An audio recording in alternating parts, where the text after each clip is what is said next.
দিন এই জায়গায় এই ভাই আপনি কাছেন কে বিড়ি খাইতে খাইতে কলজা পোকা আমার নিচে গেছে, তবুও বিড়ি ছাড়তে পারি না। কয় বছর হলো বিড়ি খান? 25 বছর ধরে আমি বিড়ি খাইতে খাইতে কলজা পোকা ঝাড় করে দিচ্ছি।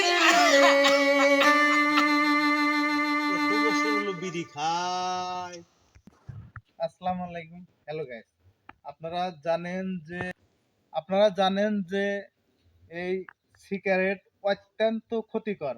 আমরা কেউ জেনে শুনে এই সিগারেট পান করব না, যাতে আমাদের স্বাস্থ্যের ক্ষতি হয়। ধন্যবাদ।